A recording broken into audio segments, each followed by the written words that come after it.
Salve, salve, rapaziada ligada no Clube dos Mitos. Sejam muito bem-vindos ao nosso canal. Mandamos muito bem na rodada passada, então fica até o fim desse vídeo para você pegar o time oficial para a 8ª rodada.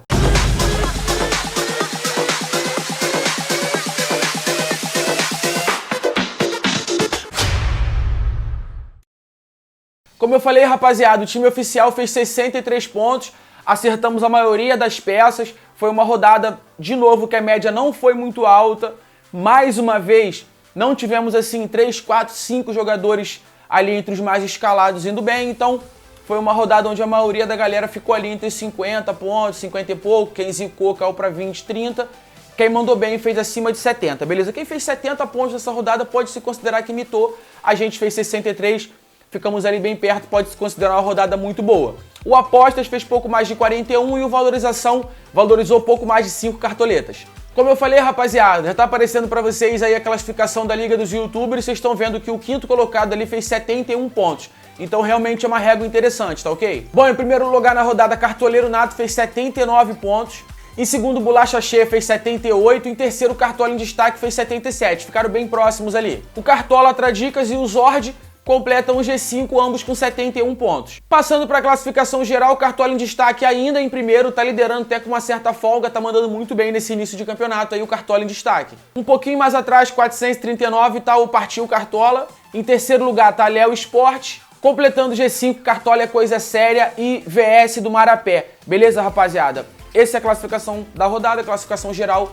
Segue essa rapaziada aí que com certeza vocês vão ter informação de qualidade. Então vamos embora passar pro time, rapaziada, que é o que interessa. O técnico é o Thiago Nunes do Grêmio. O Grêmio vai pegar o Juventude fora de casa.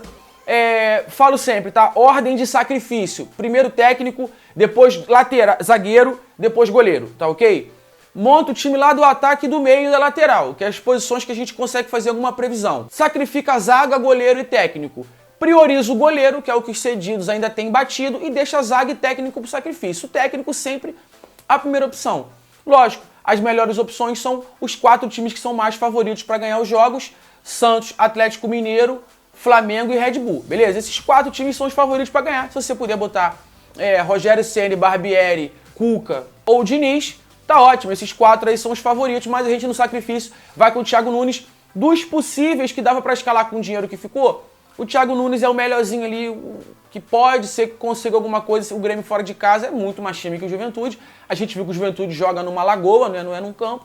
Mas vamos ver o que acontece daqui pro dia do jogo, beleza? O goleiro é o Matheus Teixeira do Bahia. O América Mineiro vem cedendo para goleiro, tá? Se confirmou na última agora contra o Daniel do Inter. Mesmo sem o SG, o Daniel fez 4 pontos. Como eu falei, para uma posição assim que o ano passado era uma merda completa. Esse ano você consegue filtrar alguma coisa ali em relação a goleiro.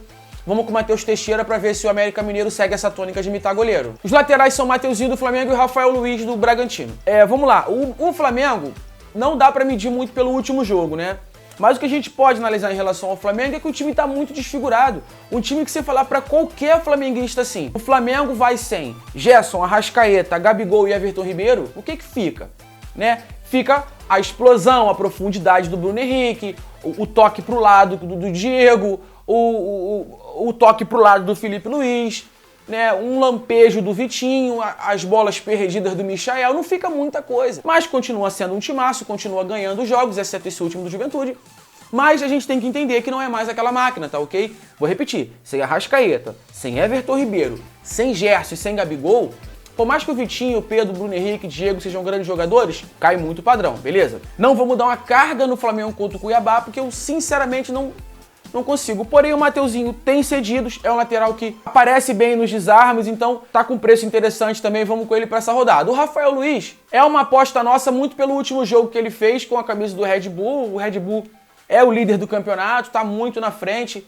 Poderia qualquer um fazer uma dobra aí na defesa, não seria nenhum absurdo, porque o jogo é contra o Ceará, tem um ataquezinho até interessante, não é o pior ataque do mundo, mas não é absurdo nenhum se o Bragantino pegar esse Red Bull, Bragantino pegar esse SG aí, então você poderia dobrar também. Como o Léo Ortiz está muito caro, a gente no arranjo não conseguiu colocar, mas o Rafael Luiz é boa opção sim, porque o Ceará tem uma tendência de atacar um pouco mais pelo lado esquerdo ali, então pode funcionar além do SG os desarmes também. Na defesa, Benevenuto e Luan Pérez é uma aposta assim. O Luan Pérez vai ter que ter uma média básica interessante, faz uns desarmes e tal, mas o grande interessante dessa dupla de zaga aí pra gente vai ser o SG.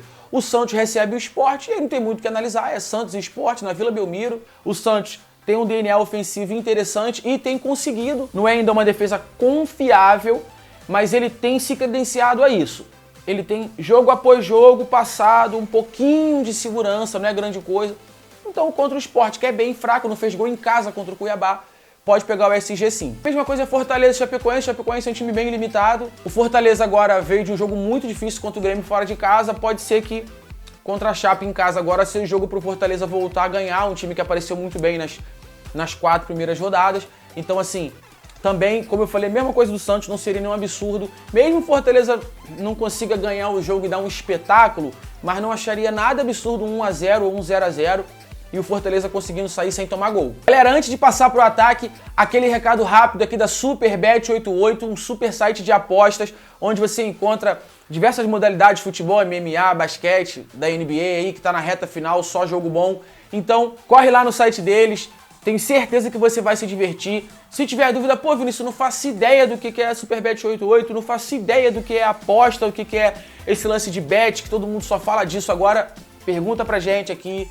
Manda uma mensagem, responde esse vídeo, manda no Instagram, no Facebook, onde você estiver, que a gente vai direcionar você pro pessoal da SuperBet88 e ele vai mostrar pra você como que funciona esse universo fascinante das apostas, beleza? Eu gosto muito, tô sempre lá, sempre que eu posso, eu tô fazendo minha fezinha lá, beleza, galera? E, além disso também, a liga Tiro Curto da SuperBet88, ok? Tá aparecendo pra você a arte aqui, maneiríssima também, pessoal super de confiança, premiação bacana. E como eu falei, né? Confiança é a palavra mais importante, porque a gente vê no Cartola aí, muita gente ganhar e não levar, isso é horrível, beleza, galera? Então, pode confiar que eu dou minha palavra, que a rapaziada lá da SuperBet88, através do Alan, faz um trabalho de excelência, tanto na parte das bets, como na liga, beleza, galera? Quer saber detalhes de ambos os assuntos? Entre em contato com a gente, que a gente vai explicar tudo pra você. Galera, meio campo é uma posição muito complicada, eu vim conversando com o Bruno nas análises, nos estudos para a rodada, e 2 jogadores não podem ficar de fora, beleza, galera? Jean Mota e Gustavo Scarpa. Eles são de uma posição muito difícil de pontuar, muito difícil de explodir. Dificilmente você vê um meia fazer 20 e poucos pontos, porque normalmente, tirando os casos extremos dos meias que jogam de atacante, é óbvio, tô falando de meia que joga de meia. O caso do Scarpa, o caso do Jean Mota, que são esses 2 caras que eu tô falando aqui. Esses caras que são os construtores, são os caras que dão assistência, que prepara. Dificilmente os caras fazem 2 gols no jogo, 3 gols. Você vê o Ribamar fez 2 gols outro dia. O Gilberto faz 2 gols toda hora. Daqui a pouco o Diego Souza já mete 2, 3 gols no jogo. Um meia é mais difícil. Então quando você encontra um meia que tem a média alta, significa o quê? Que ele tem média boa jogo a jogo, que ele tem pontuação boa jogo a jogo. Porque se um cara tem média alta porque num dia ele fez 30 pontos, significa que 2 dias ele zicou para ter média de 10. Já um meia com média muito alta significa que sem esse potencial de explodir que o atacante tem, é porque ele é um Fernando Sobral, ele é um Raul, ele é um Paquetá antigo, um Zé Rafael antigo. Ele é esse meia que ele não tá com a média alta porque ele fez 30 pontos no jogo, 1 e 1 no outro. Ele tá com a média alta porque ele fez 8 num, 9 no outro, 7 no outro, 6 no outro, 8 no 1.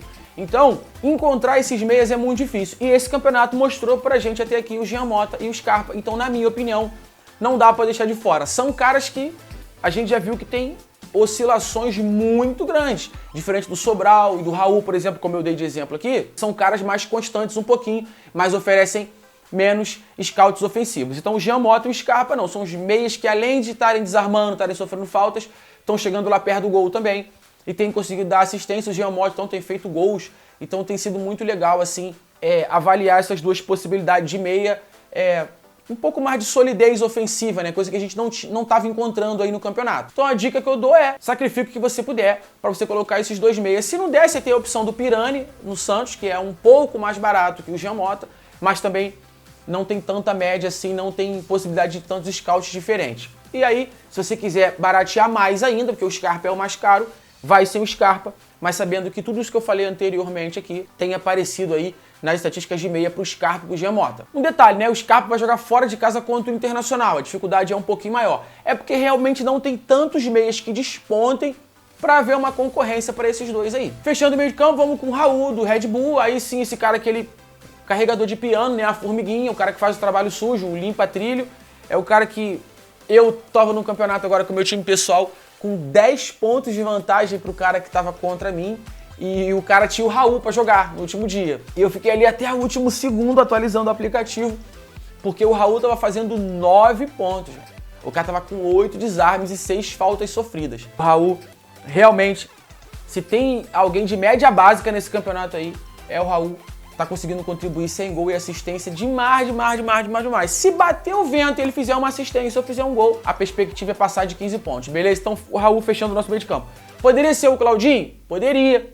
É o craque do time, não tem pontuado bem, mas é o craque do time. Poderia ser o Evangelista? Poderia. Joga do lado do Raul ali, tem um potencial para desarme parecido com o do Raul, um pouquinho menor, e uma ofensividade bem maior que a do Raul, porque ele chega melhor na frente. É um cara canhoto, tem um chute, o Raul já não tem muito chute. Mas, como eu falei, são 3 boas opções aí para quem quer. A gente no acerto, no ajuste do time, o Raul ficou melhor, encaixou melhor. O ataque tá carente do Marinho, né? Seria o mais escalado da Via Láctea em casa contra o Sport.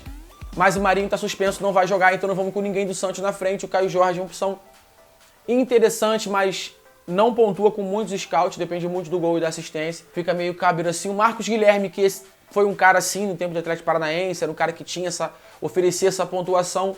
Já colocamos até uma vez aqui no time. No Santos, essa pontuação não tem aparecido tanto ainda, mas se eu disser que não é boa opção, eu vou estar mentindo. Tanto o Marcos Guilherme quanto o Caio Jorge, um dos dois deve meter gol, porque o Santos deve fazer 2 gols no Sport.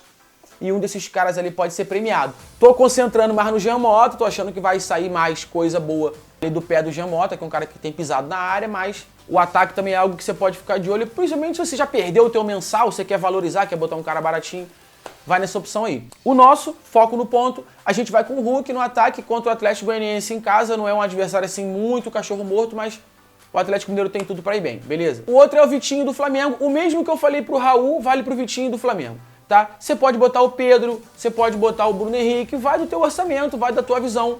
O Flamengo, infelizmente, não tem o Arrascaeta e o Gabigol, que são os caras que polarizavam ali a pontuação, polarizavam no sentido de atrair, né? Não de um contra o outro, mas eram os caras que canalizavam essa pontuação para eles dois. O Bruno Henrique beliscava e tal, mas Everton Ribeiro beliscava. Era Arrascaeta e Gabigol, era botar Arrascaeta e Gabigol e ser feliz. Não tem mais esses dois. Então a gente tem que ficar... Eu botei o Bruno Henrique num dia, na rodada, na outra ele fez 24, entendeu? Aí você bota o Vitinho numa rodada, ele vai mal, na outra ele faz 10 pontos. Então o Flamengo tá rodando, aí você não coloca o Muniz, porque, pô, o centroavante não tá fazendo nada, não vou colocar o Muniz não, o Muniz vai fazer 24 pontos. Tem sido uma loteria escalar o Flamengo do meio pra frente, porque a gente realmente não sabe quem vai imitar. Pra essa agora vamos com o Vitinho, como eu falei, uma esperança mesmo, não é cedido, não é estatística, não é nada, porque o Flamengo é dinâmico do meio pra frente, a gente sabe que ele vai tentar agredir se a bola rolar, se não acontecer igual agora contra o Juventude, mas não tem um grande pontuador, beleza? Para essa vamos com o Vitinho. Se você botar o Bruno Henrique tá bom, se você botar o Pedro tá bom. Essas 3 opções, por isso que eu comparei com o Raul, porque se você botar Evangelista ou Claudinho também tá bom. Aqui pro ataque, se você botar Pedro ou Bruno Henrique também tá bom. E fechando o nosso ataque, vamos com o Arthur do Bragantino, do Red Bull. O cara tá jogando muito, tá voando em época de Palmeiras, de Bahia, ele já teve lampejos, né, de cartola, já teve grandes partidas jogando ali pela ponta direita. Eu noto que no Red Bull, ele volta muito, sabe? Ele não é um equivalente ao Elinho. Não tá o Ítalo na frente, o Arthur e o Elinho aqui. A gente vê o Elinho muito mais agudo e o Arthur muito mais posicionado aqui para fazer essa primeira saída, para dar opção pro volante, para pegar o lateral também. Então, o Arthur... ele tem ficado... Toda hora eu confundo Arthur com o Raul, né? Vamos ter cuidado. O Raul já foi no meio campo, agora eu tô falando do ataque do Arthur. O Arthur, ele não tá tão perto do gol quanto o Elinho. Quem assistiu os jogos do Red Bull vai constatar o que eu tô falando. Mas, cara, ele é muito bom jogador, tem uma canhota enjoada, ele é forte, ele gosta do contato, ele não cai à toa. Então, depois que o Red Bull faz 1-0... a vida dele melhora um pouco. Enquanto o outro time está muito encaixotado lá atrás, ele não tem muito espaço para jogar. Aí pega, toca, tenta o drible e acontece muito o que acontece com o Marinho. Mas quando o Red Bull faz essa marcação média, né, na linha média do campo ali, mais ou menos no meio do campo, e ele consegue pegar o lateral direito o tempo todo ali, aí as enfiadas de bola, aí eles 4 da frente, eles jogam muita bola. Os 6 da frente jogam bola, né? O Raul, o Evangelista, o Claudinho, o Elinho, o Arthur e o Ítalo, os 6 sabem jogar bola. Por isso que o Red Bull leva muito gol, mas é por isso também que ele faz muito gol, é por isso que ele consegue tocar bem a bola. Então, vou repetir. A gente escalou 2 aqui do Red Bull, Raul e Arthur. O Arthur de capitão. Mas poderia tranquilamente aí ter Evangelista, ter Ítalo, ter Elinho e ter Claudinho, porque os 6 da frente ali tem potencial.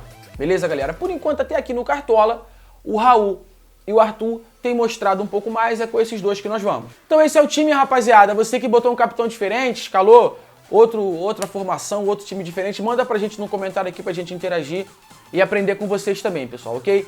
Outra coisa, lá no começo eu falei do time valorização, falei do time apostas, ambos os times se encontram lá no nosso aplicativo, é só baixar, tem para Android, tem para iOS, tá muito completo e eu tenho certeza que são ferramentas que vão ser muito úteis para você na hora de escalar, beleza, rapaziada? Gostou desse vídeo? Deixa um like pra gente, se inscreve no canal também, que é muito importante para você continuar recebendo esse conteúdo de relevância aí do Cartola. Clica no sino para ser notificado e não perder a hora, porque o Cartola envolve prazos, né? E você não pode dar mole e perder por causa de esquecer a escalação. É muito doído, beleza, rapaziada? Então espero ter ajudado vocês na montagem do time e até a mitada!